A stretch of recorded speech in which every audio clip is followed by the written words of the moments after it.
What's going on, bottom line viewers? It's Mitch here, live for your NFL Week 15 picks, straight up and versus the spread, where I cover each and every NFL game and give you my thoughts and opinions as well as my picks for each game this NFL schedule. So let's break it down. We have Week 15. We're almost to the playoffs. We are almost in the playoffs. Yes, we are almost there. We have a loaded card this week with some pretty awesome games. We have Saturday football on top of our typical Thursday, Sunday, and Monday action. So I hope you guys are looking forward to that. I'm going to let you know who I think is going to win in every game. But before I do that, make sure that you follow me on Twitter at Mitch Milani, where I will probably be giving my Spider-Man review Friday night because I'm going to see it on Friday. You can also follow me for NFL analysis. I tweeted a very interesting stat that I'll get to during the Patriots game earlier today, that I found very interesting. And you can also follow the channel on Instagram at TheBottomLineView. You get Durkant's starts and sits over there, as well as the Ultra 10. So check out the Instagram. Follow us at TheBottomLineView. All right. Now, I haven't played the Lenny intro for quite some time on really any video. So I feel like we got to play the Lenny intro. Shout out to Lenny. Let's get it rolling. Jones is my favorite quarterback in the 2021 NFL Draft. San Francisco 49ers are legit contenders in 2019. Tom Brady is going to win the Super Bowl with the Bucs this year.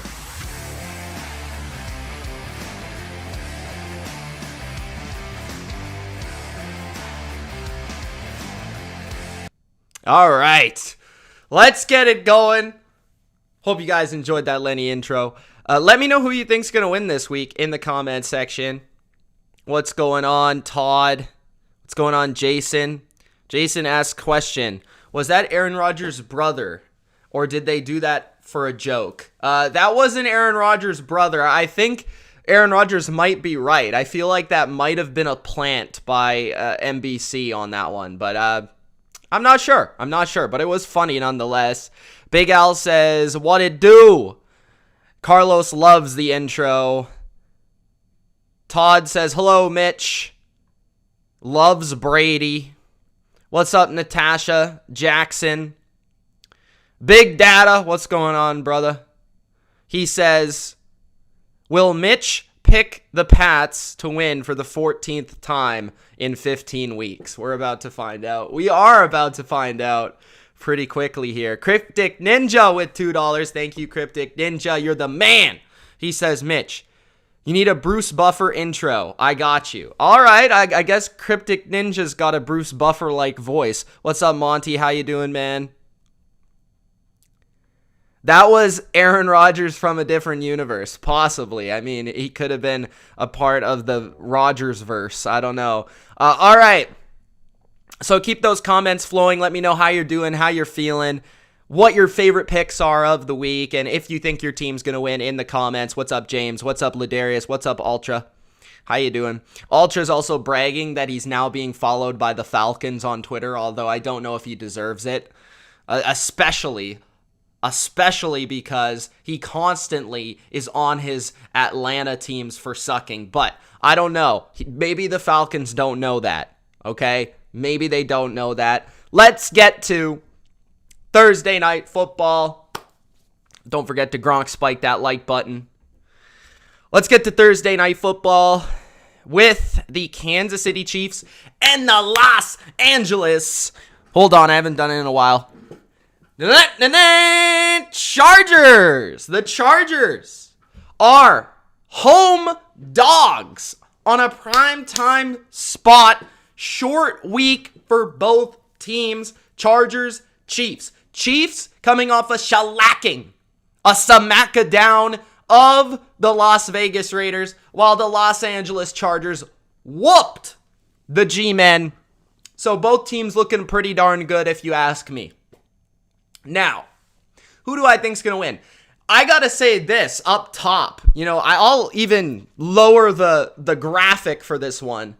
An overall warning to everybody out there. Do not bet early if you can this week, because there are a million COVID cases this week, and I have absolutely no idea who is playing and who is not playing in a good portion of these games. I will try to keep you up to date with those. I have some of the Twitter rolled up here for some of the guys that will be inactive, and off the top of my head, I probably know a few of them. But there are a lot of players that won't be playing this week that typically would be playing, and that's going to change the opinion of many, and it's changed the lines drastically this week in the betting world. So if you can, try to be a little bit more square this week. Try to wait to bet until Sunday or Saturday night, because you never know what's going to happen with this COVID this time of year. I mean, the NFL has seen more cases right now this week than they've ever seen. So they're in a different type of territory, and that could completely ruin your bet or your picks. Even if you're in just a pick'em pool or whatever you're doing, try to wait until the games start. Go through every single COVID case and try to analyze it for yourself, because there are a lot of important players that are missing. Okay, Chiefs and the Chargers. And the Chiefs and the Chargers, there are a couple of big-time players missing from this game. So for the Chargers, there is one specifically, and his name is Rashawn Slater. He is the left tackle of the Chargers. He is out. He will be replaced by, I believe, Trey Pipkins, who I cannot say is very good at his job. On the flip side, we have the Chiefs, who will be without two, maybe even more, important defensive pieces in Chris Jones, their best defensive player, and arguably right now their best player. I think you could make an argument that Chris Jones has been the best Chief this year. And L'Jarius Sneed, who is low-key very good and probably their best cornerback. So those two players will not be playing in the game. Austin Eckler is dealing with some injuries, and yeah, we'll have to see how those impact the game.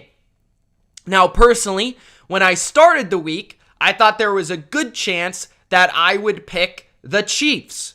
But given all the injuries and the madness surrounding this game, I might actually be leaning towards taking the Chargers here. I know that sounds crazy, but I think when you look at the Chargers, this is a team that beat the Chiefs earlier in the year, and I feel like typically, when you have two good teams and two playoff teams, especially in the same division, typically that means they balance each other out. One team wins one game, one team wins the other game.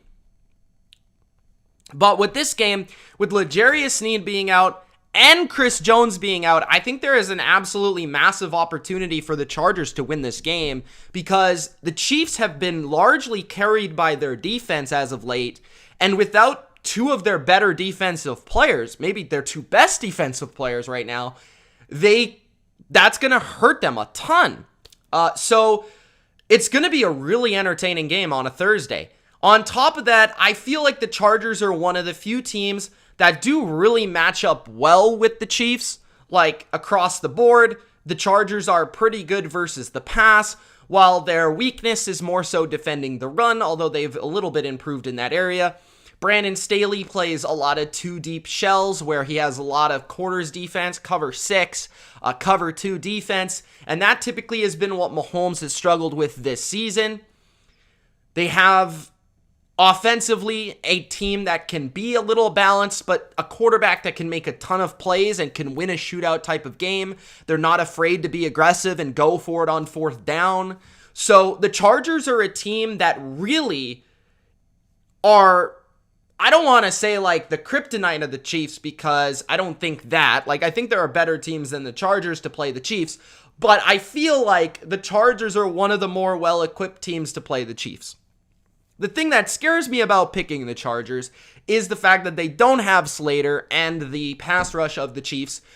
Frank Clark has been better and Melvin Ingram has been better since joining the team and has added a little bit of the pass rush, and that could really ruin the game. What also scares me is Spagnuolo potentially checking out the game plans of Don Martindale and Bill Belichick, and both of those guys kind of gave Justin Herbert and this offense a lot of fits. But without L'Jarius Sneed on the field, it could allow individual mismatches with Keenan Allen and also Mike Williams on the perimeter, where the Chargers will just be able to pass the ball in those one-on-one situations because those players are just going to be better than the players that are covering them, and that's straight up the case.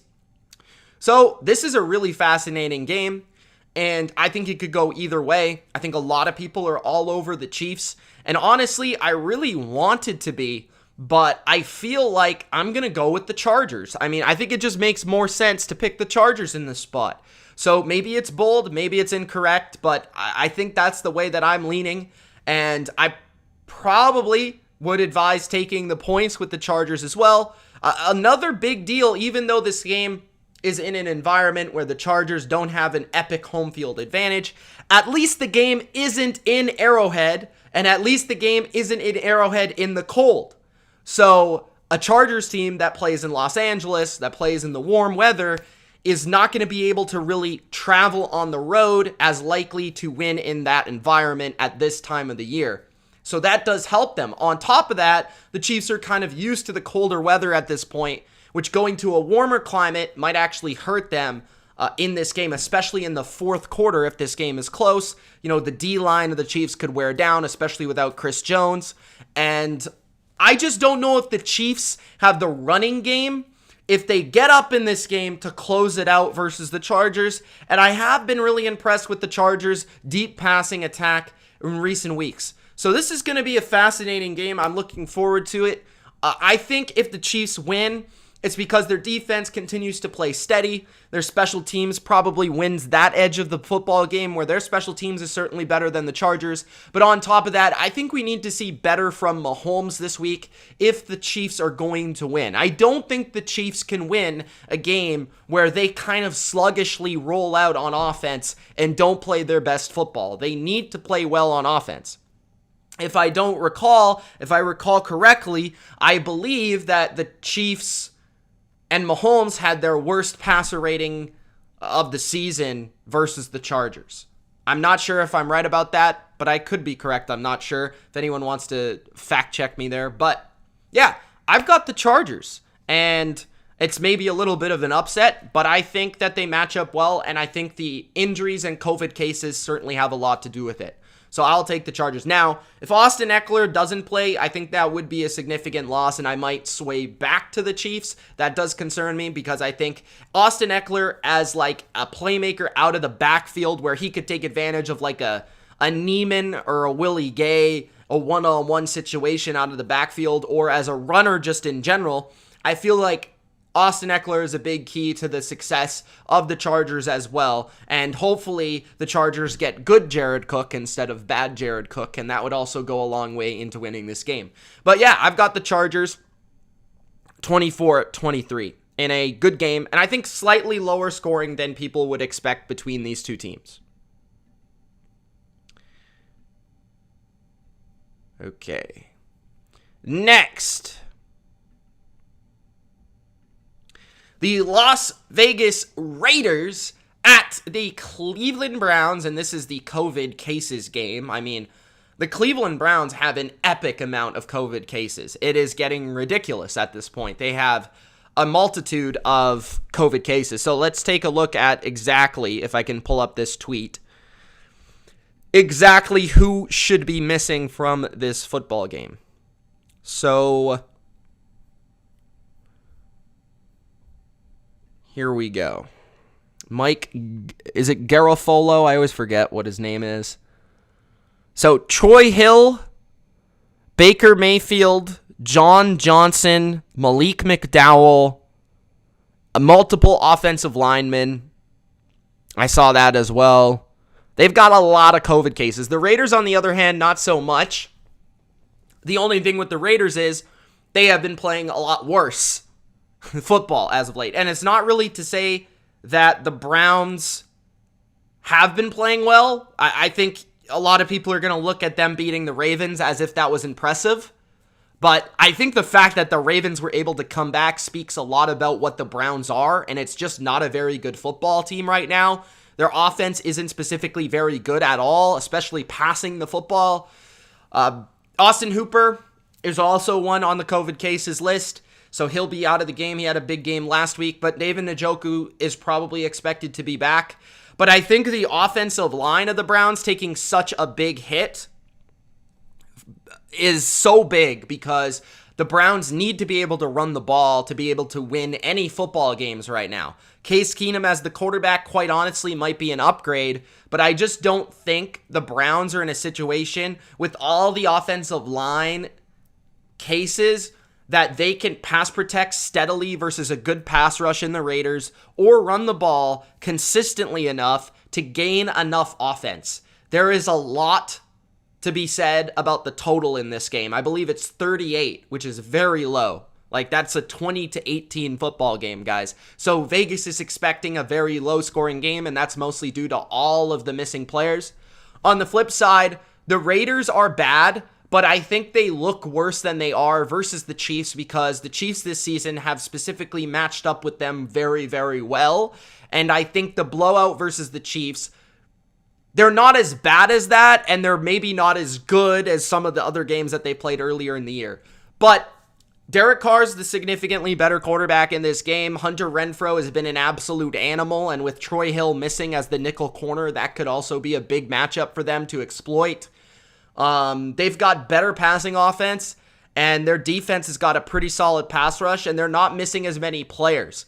So I think it kind of balances out the Raiders having all that drama throughout the course of the season. So my score is 20-13 for the Raiders. I think the game is close, and I certainly won't be betting on this game just due to the fact of the unpredictability that exists with all of the missing players and pieces, as well as Kevin Stefanski, who probably won't be coaching on the sidelines. Big deal to me. And I will say that the Browns did win a game in the playoffs without Kevin Stefanski on the sideline, so that is something. But yeah, these two teams, I would advise don't bet on this game. The line has moved drastically more than any other game because of all the missing players. I believe the Browns were favored by like 6, and it's gone all the way to the Raiders -1 or 2. So that is insane. But yeah, I'll take the Raiders to win by a touchdown in a low-scoring game, 20-13. Next, we've got, in my opinion, the game of the week, which is the Indianapolis Colts at the New England Patriots. This is going to be a very good football game, in my opinion, and in my personal opinion, I think this is the most difficult matchup that New England faces for the rest of the regular season. They do still take on the Buffalo Bills, but I'm fairly confident that New England can beat the Bills at home, specifically with the way that they match up with them. Now, the reason I say that about the Colts is because I think the Colts have been one of the hottest teams in the league, and I don't think a lot of people realize that. The game is on the road. The game's in Indianapolis.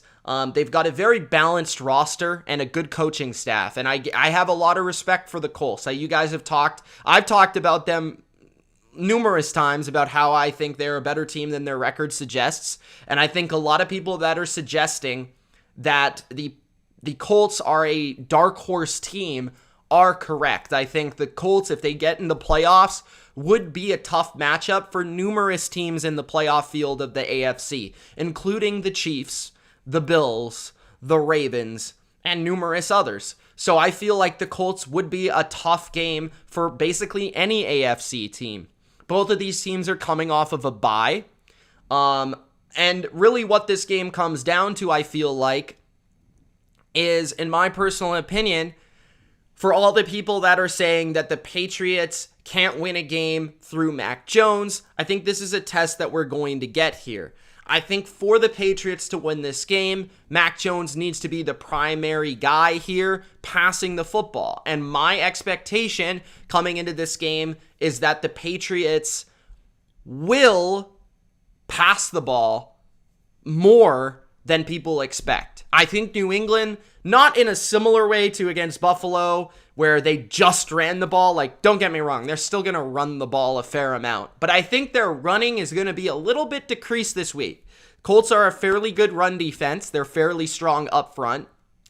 I feel like some of their weaknesses are their secondary, and their over-reliance on zone coverage, as well as their pass rush is okay. It's nothing special. I feel like New England has the advantage there. So I actually think that this is going to be a Mac Jones game. I think we're going to see Mac Jones throw 30 plus times.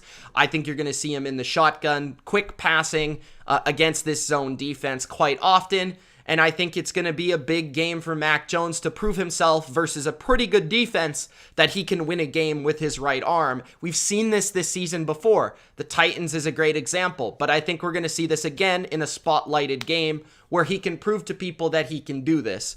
And the interesting stat that I was talking about here was a stat from Warren Sharp, where he actually found that the Patriots' passing offense is arguably the most underrated passing offense in the NFL. And the stat that he dug up was that the Patriots are actually first in EPA per pass attempt since week 4. That is pretty insane. So New England in the first half of games is first in EPA per pass, and they're second in EPA per pass over the full course of a game since week 4.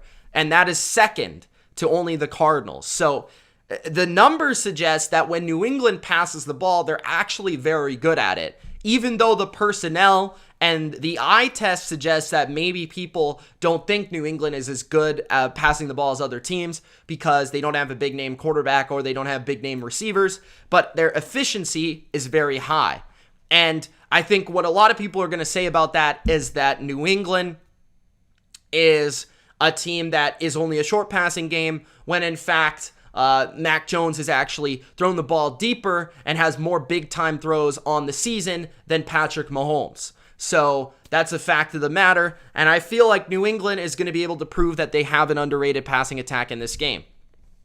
So offensively, I think New England's going to move the ball a fair amount through passing and a bit of running, and I would expect Ramondre Stevenson to be the main ball carrier as Damian Harris has been a bit limited this week with a hamstring. On the other side of the ball, I think it all comes down to first and second down, ultimately, which most games come down to, but specifically in this matchup versus the Colts, who are going to want to run the ball. And I think the Colts would be wise to try to run the ball in this game on early downs versus New England, because New England, if they have a weakness defensively, it would be their run defense. But I think a lot of that comes when New England is often playing for the pass and trying to take the pass away. Now, I think what's going to be a main X factor in this game is the Patriots linebacking play with Dante Hightower and Jawan Bentley getting in their run fits, coming down and smashing those guards of the Colts and making a play in the run game.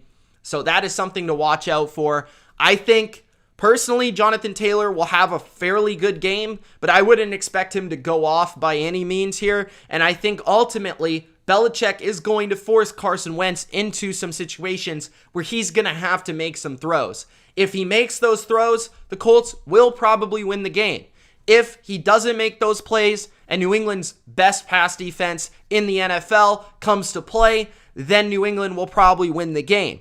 I look at it as New England will probably sway to playing more man in this game than they've played for most of the season, due to the fact that the Colts don't really have many scary passing game options. Like, I feel like they could just stick J.C. Jackson on Michael Pittman in a one-on-one and try to stack the box with more defenders to play Jonathan Taylor, and that will, at a very basic level, be the game plan for Bill Belichick in counting on his number one defensive player as well as the big guys up front.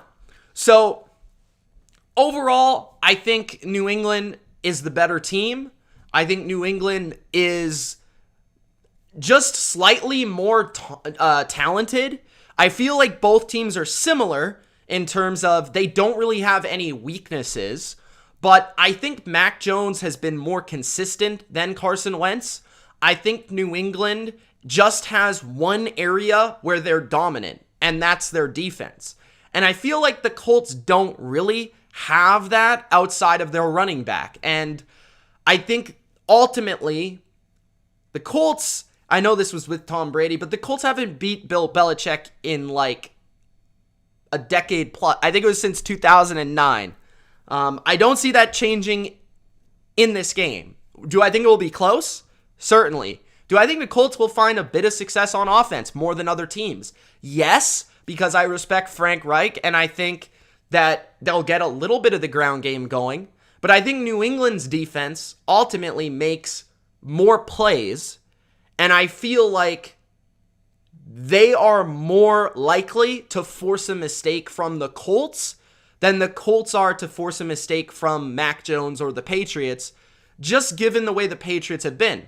The other factor here is I feel like New England has been more trustworthy in these close type of games, where the Colts have kind of found a way to lose in numerous games this season, even if they've been the better team. So I will take New England because situationally, I think they'll come to the occasion and play hard. But I expect it to be close. So my score here is New England 27-20, which is actually funny enough. Kevin Durant score as well. This should be a really entertaining game. I'm looking forward to it. If New England were to lose, I wouldn't necessarily be angry about it. But I do think this is an occasion or a showcase here for New England. If New England's to win this game, I think it speaks a lot about how good they are. I feel like if they're going to win this game again, I mean, a lot of people are saying they're due to lose, but I just think it adds another good team to the list of teams that they've beaten and another matchup that they're able to say that they can go head to head with and win, right? They've been able to beat the Browns and the Titans and the Bills and all of these teams throughout the course and a lot of different teams.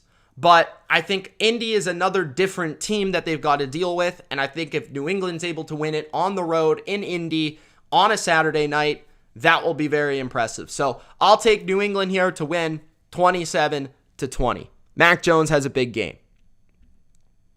Next, the Arizona Cardinals and the Detroit Lions. We are now on Sunday, by the way. So the Cardinals are favored by about 13 in this game. I think it's going to be probably the Cardinals shellacking the Lions. I mean, I'd be a little bit surprised if the Lions hung around in this game. I feel like this is the type of team that the Cardinals can easily kind of get in a get-back spot, right? Get better, refine some of the things that didn't go so well versus the Rams.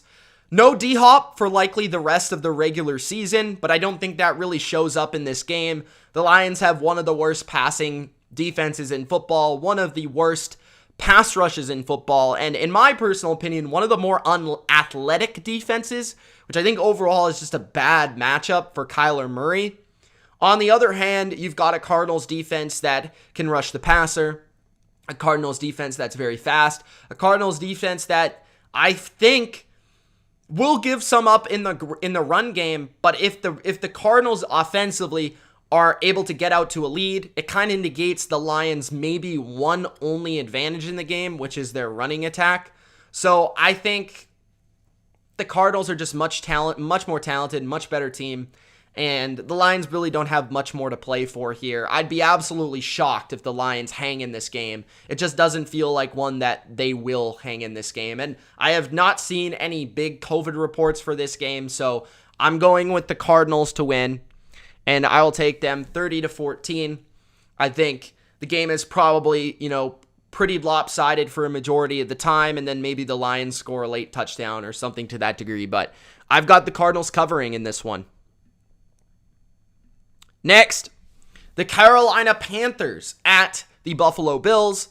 The Bills are favored by 10+ in this game.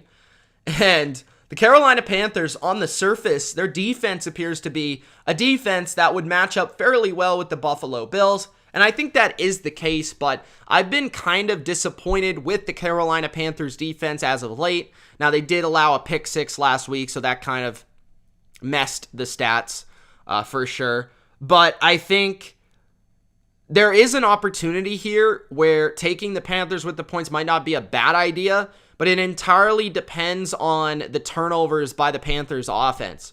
What's often kind of,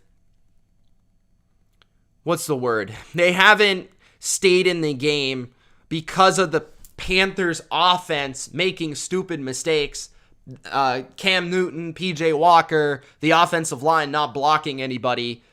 I think you could see a game where the Panthers defense kind of holds strong and they keep them in it, but the Panthers offense is just unable to really move the ball at any consistent rate. So I think this one's going to be fairly boring. It's also in Buffalo. If this game was in Carolina, it might be a little bit different, for more likely to maybe get some sort of upset here. But Buffalo finished last week strong. I believe Josh Allen's going to be the quarterback here. If Josh Allen isn't the quarterback here, it would be Mitchell Trubisky. I think if Trubisky were to start, I think Trubisky would still win the game. It would be a lot closer, but I think he would still be able to win the game. The run game of the Bills needs to come here and I think close out this game. But I look at it as the Bills defense is good enough to win this game, on top of the Bills making enough plays in the passing game. Maybe not as many against the bad defenses, but enough in this game. And overall, the Panthers just not having enough in their passing game to win this game. So I think the score is going to be something like 27-13. Panthers hang around, but I just don't think they'll be good enough passing the football in order to score points. And I think the Bills pull away late to win it 27-13. The Bills, I will say this about the Bills too. They're up there in terms of their point differential, and part of that is because they take care of the bad teams, other than the Jaguars, obviously. But at home, they've been very good at taking care of teams that are just straight up worse than them. The problems the Bills have had are versus teams that match up well with them or are just good, other good teams, right? So that is not the case here. I don't think the Panthers are a good team. Next, the Dallas Cowboys at the New York Giants. Cowboys in a similar spot here, but this is on the road versus a divisional foe, so it's a little bit more interesting to me. But obviously the Giants are a worse team than the Panthers. The Giants are more likely to have Mike Glennon as the quarterback, who is absolutely dreadful. The guy is terrible. He doesn't deserve to be a quarterback in the NFL starting at this point in his career. Saquon Barkley, I saw didn't practice today, but I would expect him to play. And I think when I look at this game, I think there's a lot of questions about Dallas's offense, ultimately. I mean, they didn't play very well versus Washington. I thought Dak didn't play very well. He's in a bit of a slump right now. I think the Cowboys have an opportunity here to get back on track versus a bad team. But you always got to be a little bit scared of a divisional foe in the NFC East, and I felt like the Giants played them well up until Daniel Jones got hurt, but there will be no Daniel Jones in this game most likely. So I think the Giants are just not good enough, especially on offense, and the Dallas defense has proven to play pretty darn well versus bad offenses.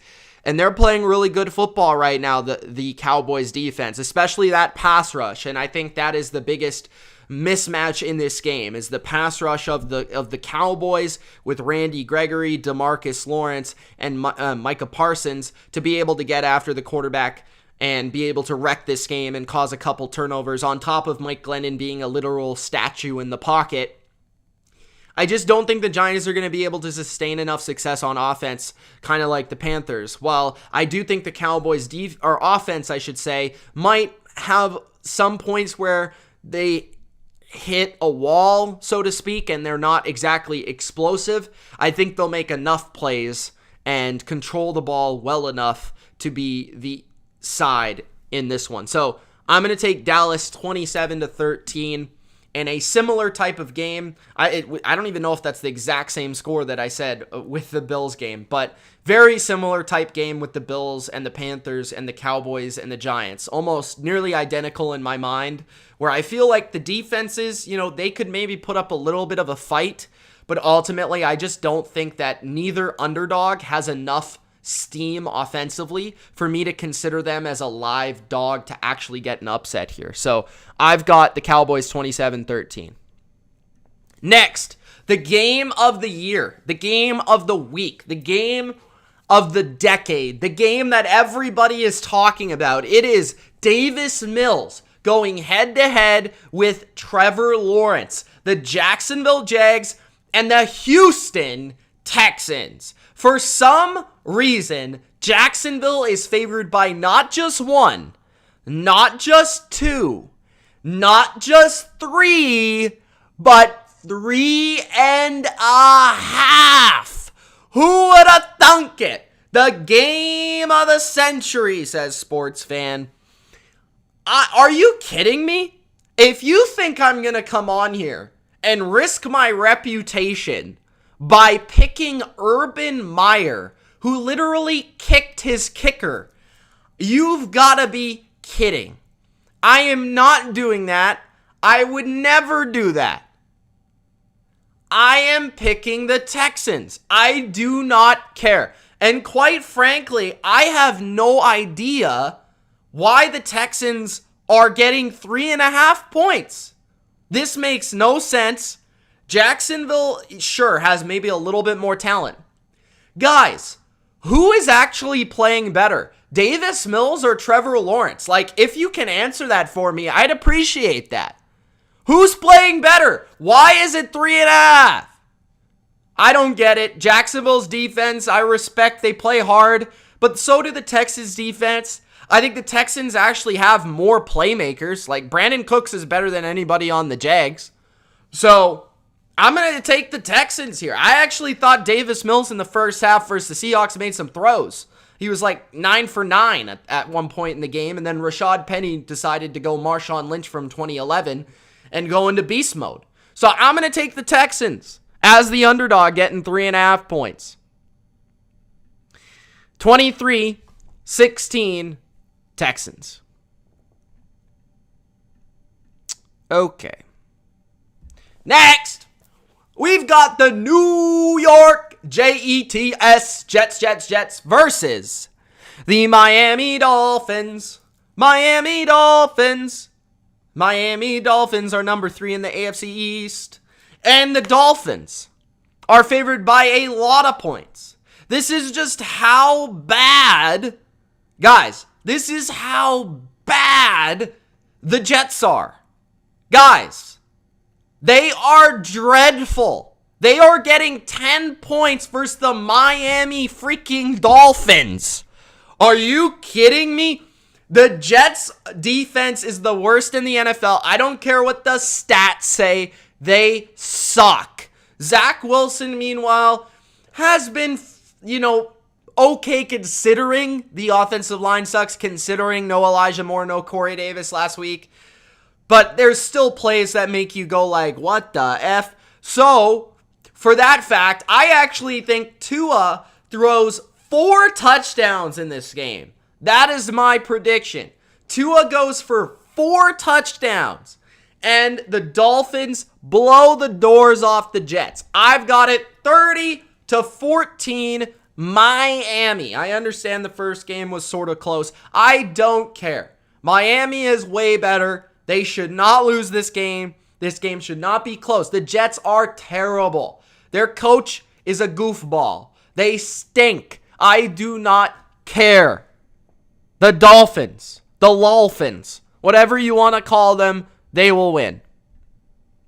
Next, the Durkant special. The Durkant game of the year.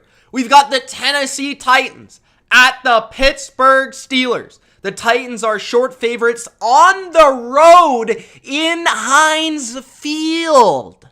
The odds makers must have seen what I said about the Steelers, that they're a bunch of clowns. They got Clown Pool leading the way.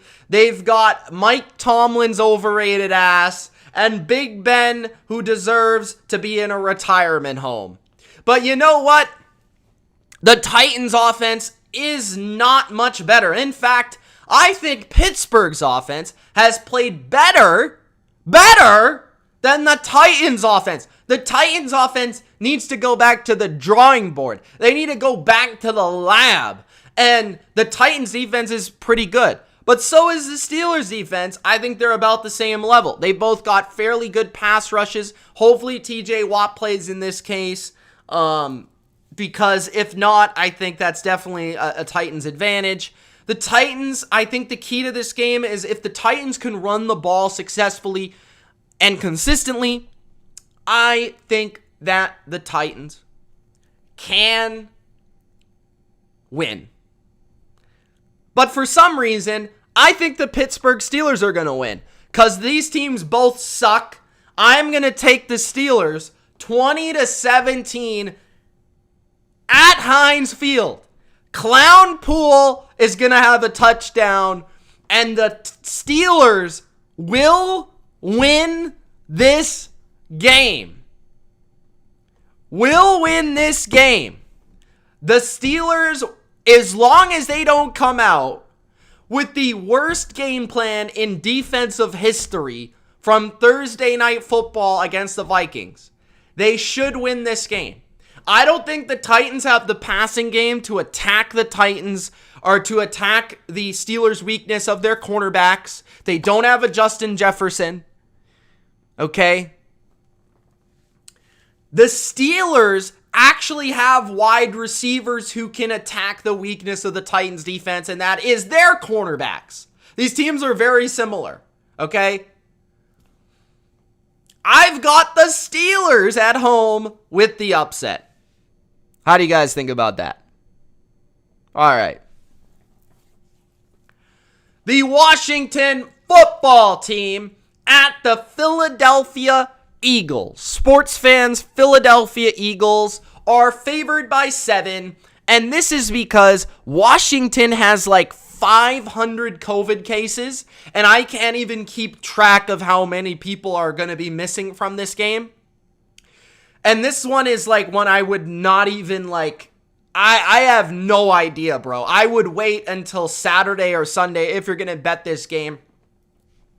Obviously, the Sharps are all over Philly, as they've been all over Philly for most of the season.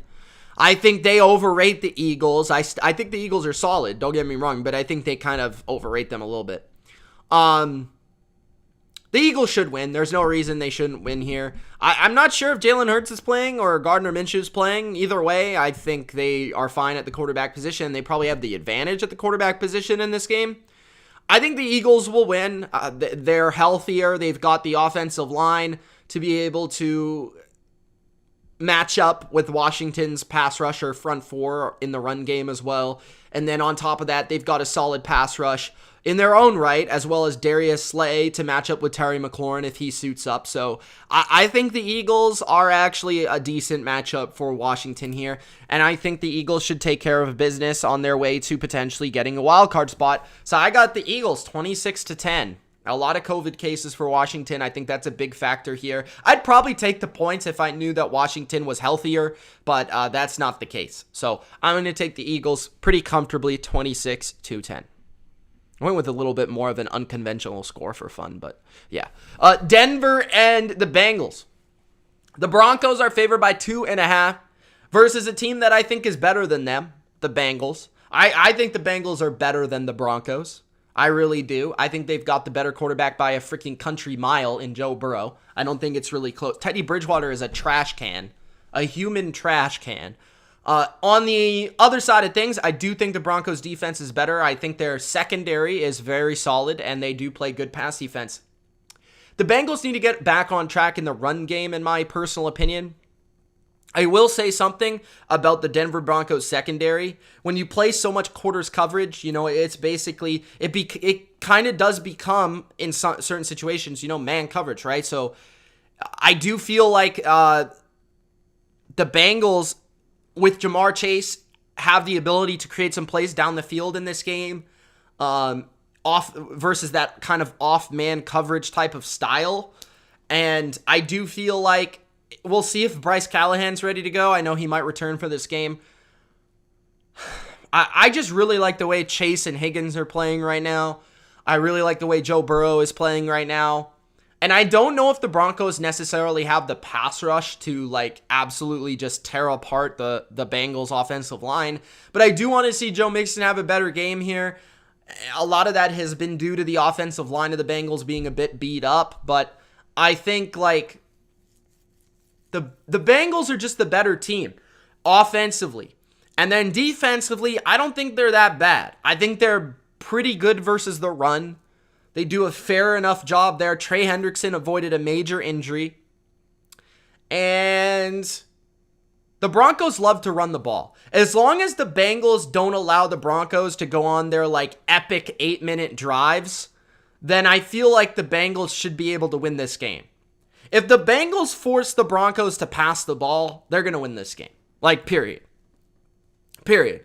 The Bengals keep kind of hurting me in my picks because I keep picking them, but I just can't pick Teddy Bridgewater here. So I'm going to go 24-20 with the Bengals on the road. I'm a little bit confused by the spread. I know that the Broncos have one of the more important home field advantages, but I don't think that really makes up for the 2.5. I think that's too many. It doesn't really make sense why they're favored here. I think most people think the Bengals are a better team than the Broncos.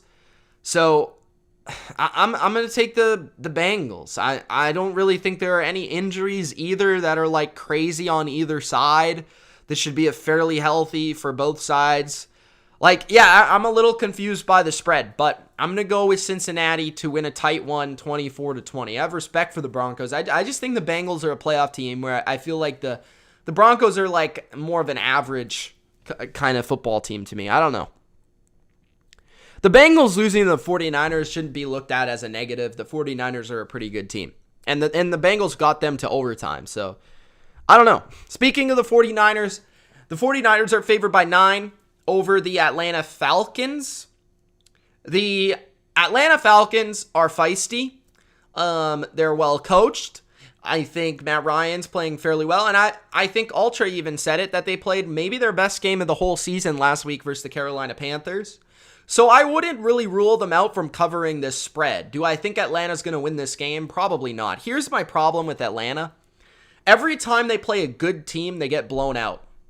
They take advantage of the bad teams, but I don't think they're good enough to go toe-to-toe with the great Kyle Shanahan. And I think Shanahan is going to beat Ultra's team because Ultra's been trolling him all season long, and he's going to show him why he's such a great OC. The Niners will hang 30 points in this game with contributions from Kittle, the best tight end in the NFL, Deebo Samuel, and Brandon Ayuk in the passing game.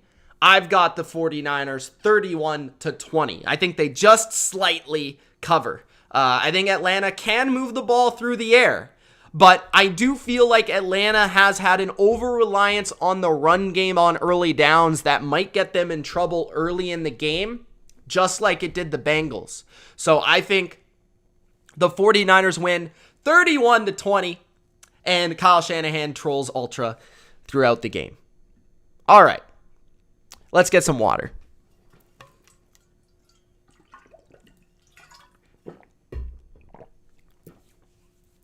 Next, if you guys haven't already, make sure that you do Gronk spike the like button.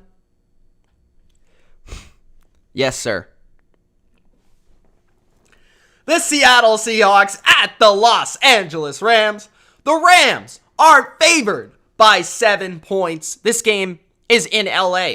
For some funky feeling, I feel like the Seahawks have a chance to win this game.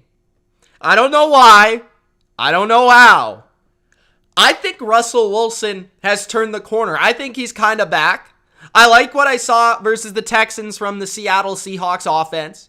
Tyler Lockett was back. The moonshot was back. The Rashad Penny came out of nowhere. Not the quarter, not the dime. The penny came out of nowhere.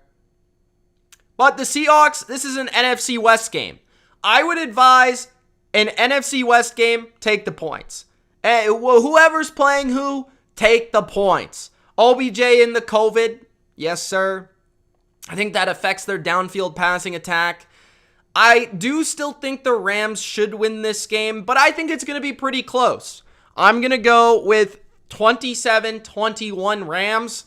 Ultimately, I just think that the Rams defense can make a couple more plays pass rushing, And I also feel like Stafford, Kupp, and company can make maybe a couple more plays versus this secondary than Russ can versus the Rams secondary. So I think that's the little bit of a difference. But these two teams played pretty tight earlier in the year, even with Geno Smith for half that game. And I think it's similar in this one. This one's just typically close. I'm going to take the Seahawks to cover, but I will take the Rams to win.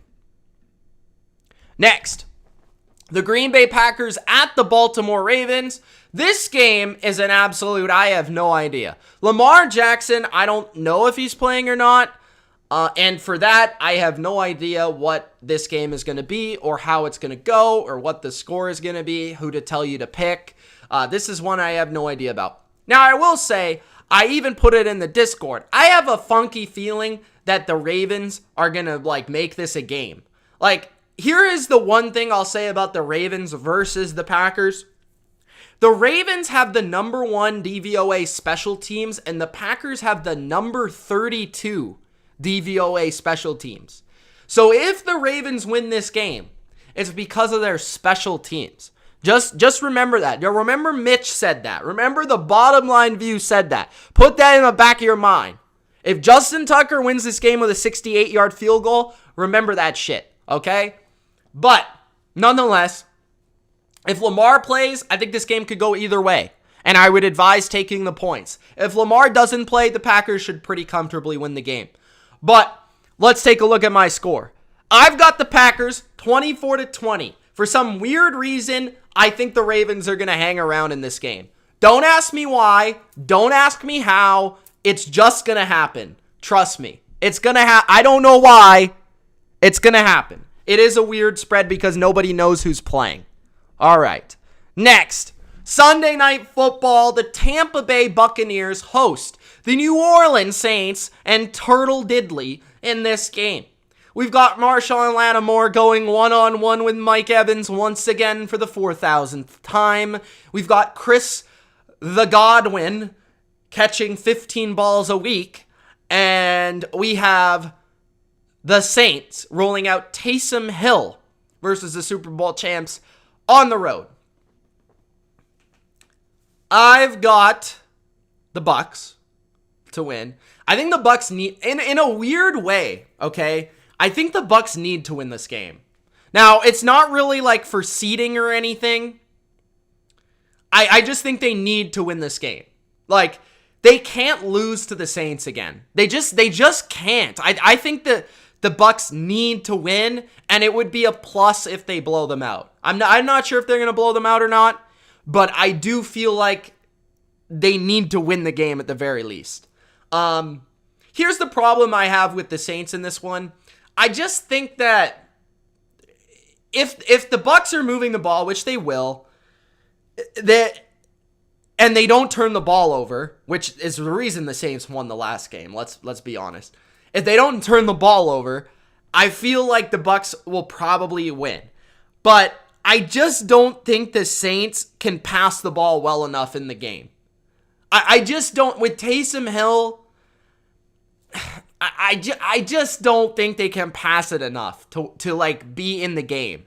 So I think the game will be kind of hard fought and tough. But I just see the Bucs getting off the field on third down. And I think that's probably going to be the reason the Bucs are able to win and possibly cover. So my score for the game is going to be 34-17. I would side with the Bucs covering. I just don't think that Taysom's going to be able to make enough plays throwing the ball. They might have a drive or two where his runs kind of catch the Bucs off guard. But I think eventually the Bucs adjust to it, and I think they ultimately win. And I think Brady's a little pissed off with the last game. So I think the Bucs will win this game, and I think they'll win it fairly comfortably. But you always got to think about, Sean Payton kind of owning Bruce Arians, because one coach actually coaches and the other one just kind of watches the game every week. So we got the Bucs 34-17. Next, the Minnesota Vikings at the Chicago Bears. And this is the shocker of the week, the Chicago Bears.